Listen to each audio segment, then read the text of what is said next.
आप मेरी बात को ध्यान से समझो।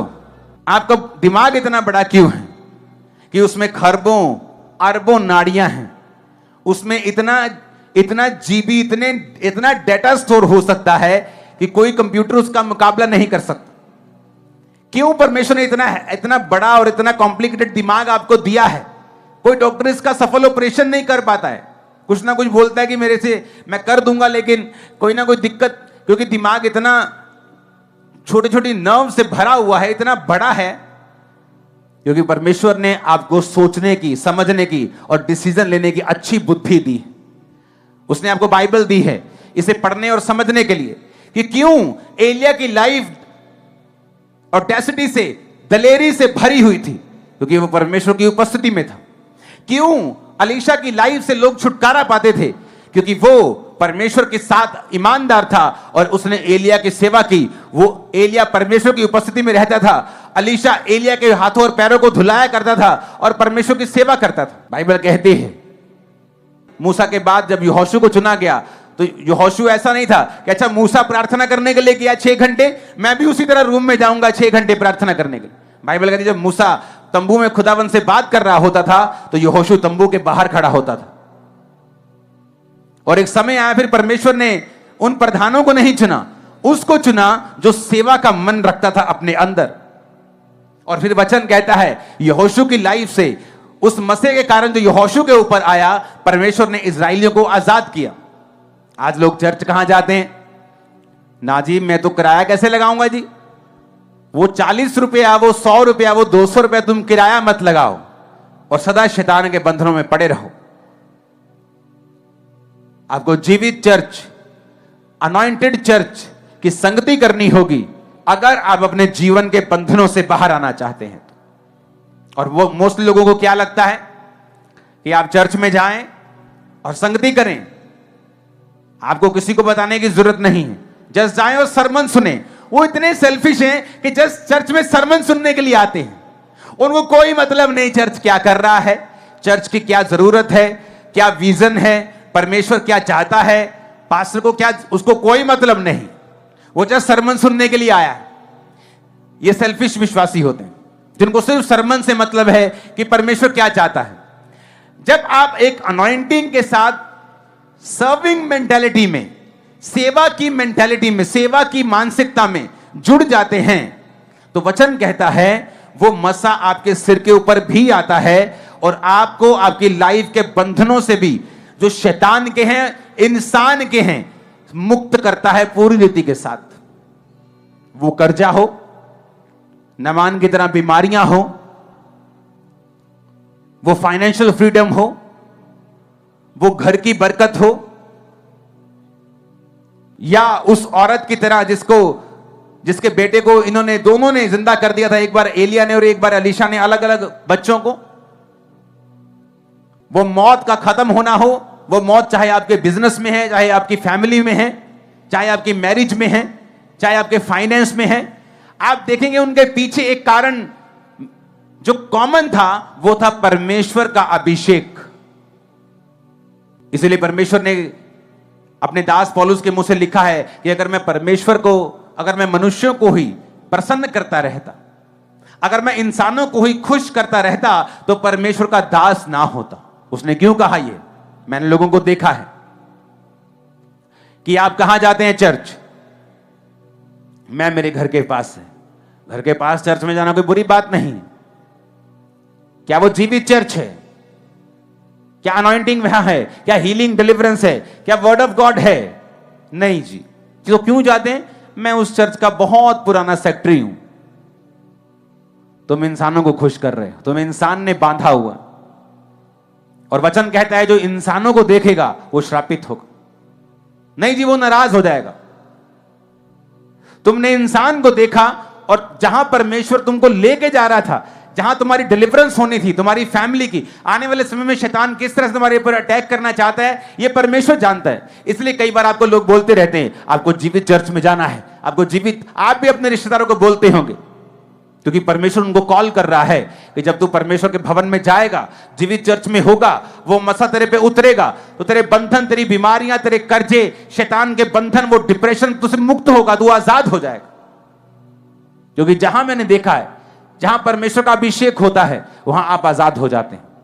इसलिए परमेश्वर ने क्या कहा, उस अभिषेक के कारण तेरा जुआ क्या कर दिया जाएगा, तोड़ दिया जाएगा, नहीं है, नाश कर दिया जाएगा। आप रस्सी को तोड़ सकते हैं, फिर बंध जाती है, एक गांठ डल जाएगी बस, तो गांठ बंधी हुई रस्सी, परमेश्वर ने कहा नहीं, वो रस्सी जल जाएगी, उसका परमेश्वर उसकी राख बना डालेंगे। परमेश्वर ने कहा वो जुआ तेरे सिर पे है, अभिषेक के कारण वो नाश कर दिया जाएगा।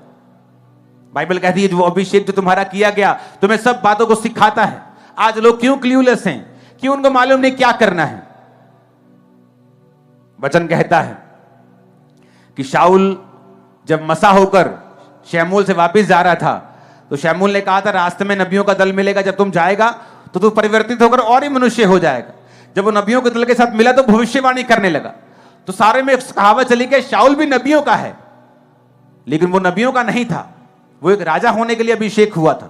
क्योंकि नबियों के दल में गया तो वो अभिषेक उस पे आया, वो मसा उस पे आया। आप नोटिस करेंगे जब आप किसी अनॉइंटेड चर्च की संगति करते हैं, अनॉइंटेड लोगों के साथ रहते हैं, आप अपने फालतू दोस्तों के साथ समय बिताना बंद कर दीजिए। आप किस तरह से फैसला कर सकते हैं कि ये लोग मेरे फायदे के हैं या मेरे नुकसान के हैं। आप किसी ऐसे मनुष्य के साथ, चाहे वो आपका दोस्त क्यों ना हो, आपका रिश्तेदार क्यों ना हो, आप उसके साथ बैठें।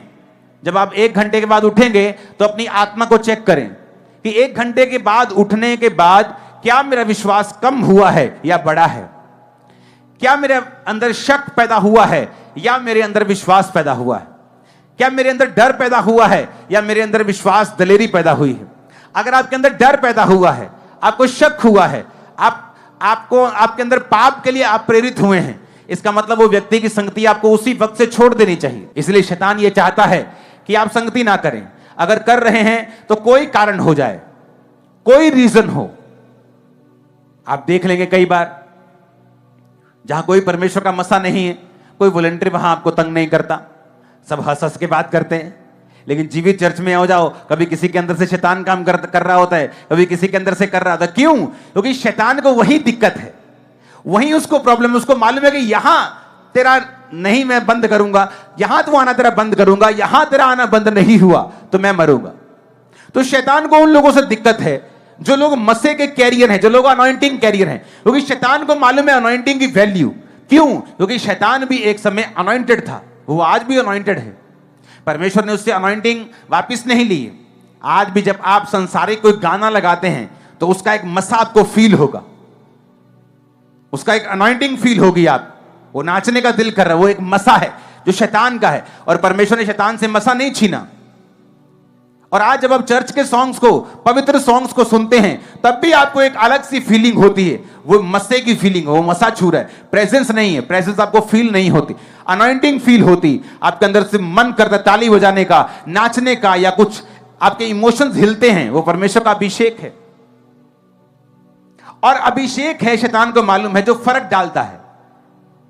आप देखेंगे जब शाऊल वो करने लगा जो नहीं कर सकता था, जब वो नबियों के दल में गया, आप नोटिस करेंगे, आप लोग जीवित चर्च के हिस्सा बन जाएं, आप लोग जब जीवित चर्च में जाने लग जाते हैं, जब अनॉइंटिंग के बीच में रहना शुरू करते हैं, सडनली आप देखते हैं कि 1 महीने, 2 महीने, 3 महीने के बाद आपको अंदर से गाइडेंस परमेश्वर आपको दे रहा है। आप नोटिस करेंगे आपको गाइडेंस धीरे धीरे आपको मिलनी शुरू हो गई है। कभी प्रेयर करने के लिए, फास्टिंग करने, वो इस तरह से शुरुआत होती है। फिर आगे वो उसका लेवल बढ़ता जाता है। वो लेवल, जिस तरह परमेश्वर ने कहा कि जब पवित्र आत्मा तुम पर आएगा तो तुम सामर्थ पाओगे। और पहले कहां तुम गवाह होगे? कहां होगे? कहां? चर्च बाइबल नहीं पढ़ती क्या? कहां गवाह होगे मेरे तुम?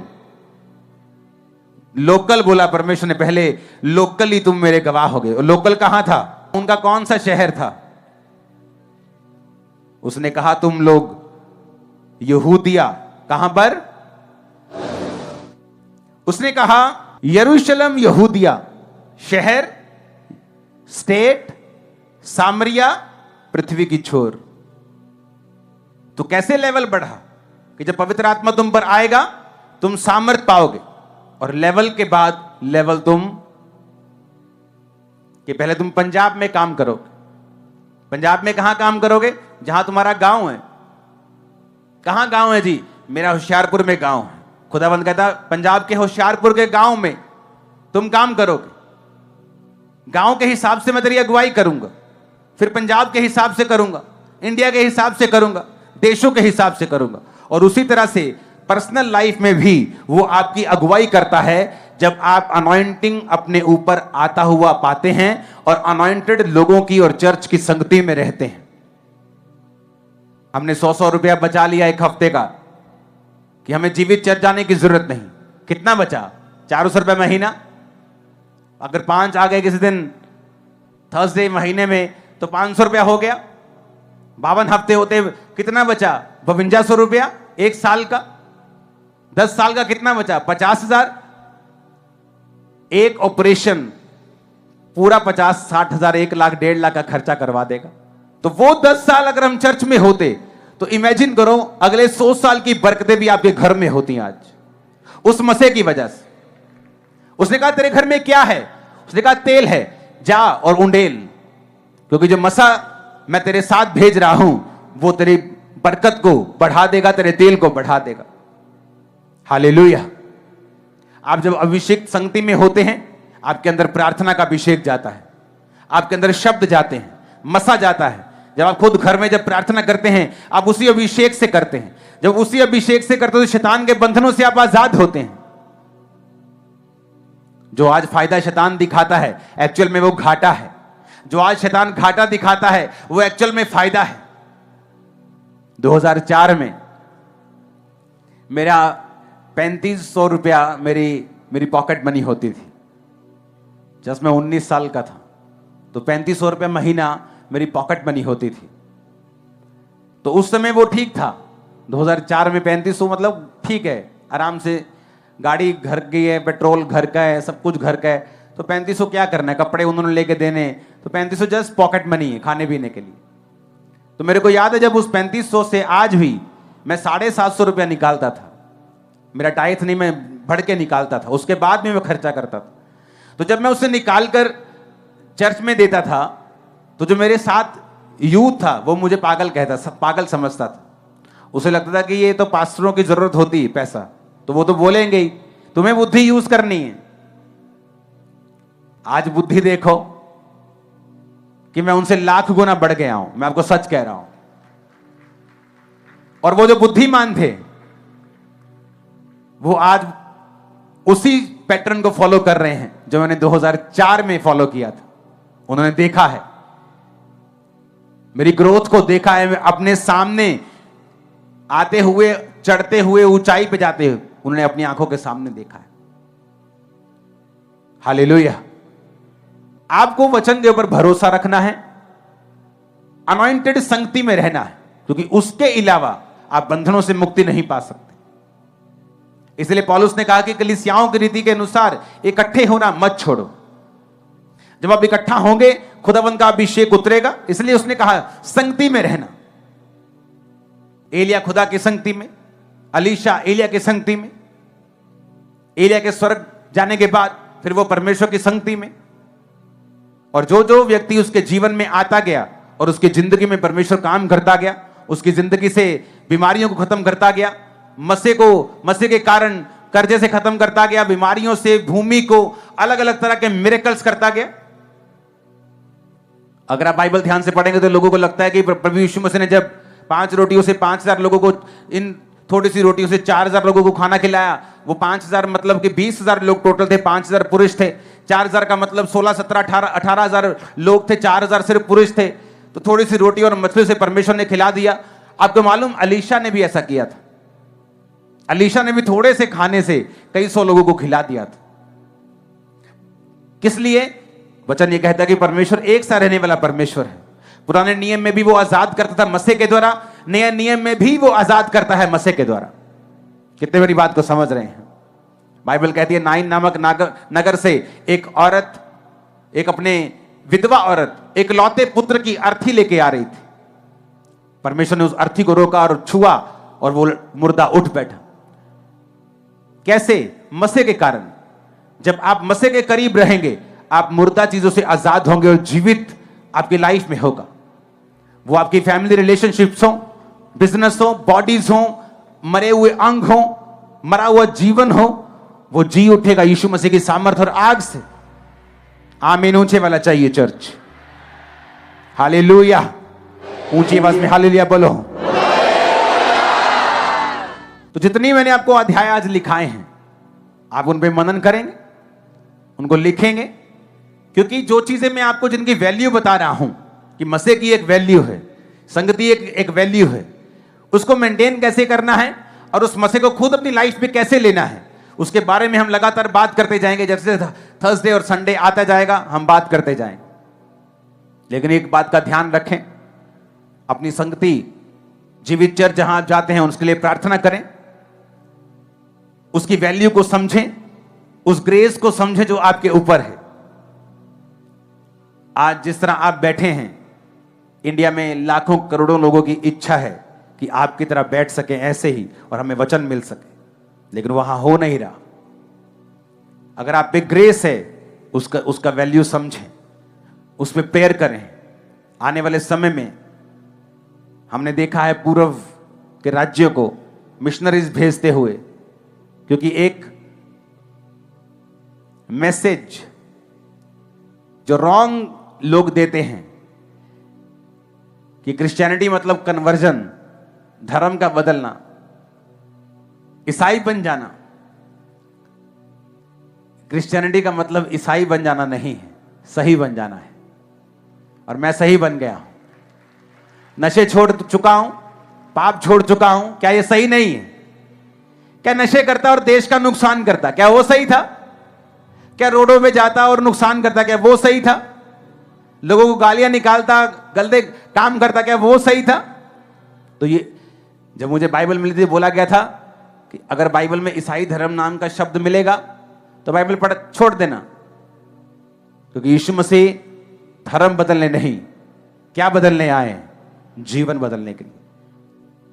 और परमेश्वर पंजाब के लोगों को इस्तेमाल करेगा पूरे इंडिया में। आप लोग होंगे, पूरे इंडिया में जाएंगे। आपको मालूम नहीं है, शायद आपको खुद को मालूम ना हो कि आप जाने वाले आने वाले सालों में। मैं आपको बता रहा हूं, आप जाने वाले हो आने वाले सालों में।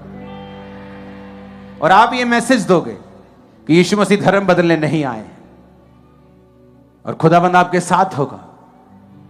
आप में से, आपकी जनरेशन में से पंजाब होगा। पंजाब हमेशा आगे रहा है, शहीदियों में आगे हैं।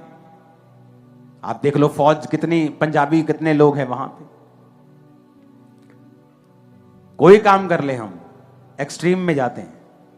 नशा भी किया तो वो भी एक्सट्रीम, छुटकारा करना है वो भी एक्सट्रीम, चर्च खोलनी है तो सबसे बड़ा।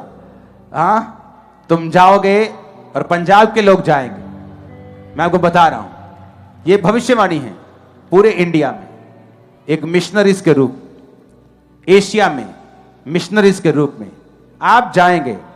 आप जाएंगे, मैंने कहा। आपका नाम किताबों में होगा, हिस्ट्री की किताबों में लोग आपके बारे में पढ़े। आपको शायद मालूम ना हो, लेकिन मैं आपको बता रहा हूं, यह एक तैयारी है परमेश्वर की। इंडिया में क्रिश्चियनिटी की शुरुआत कैसे हुई?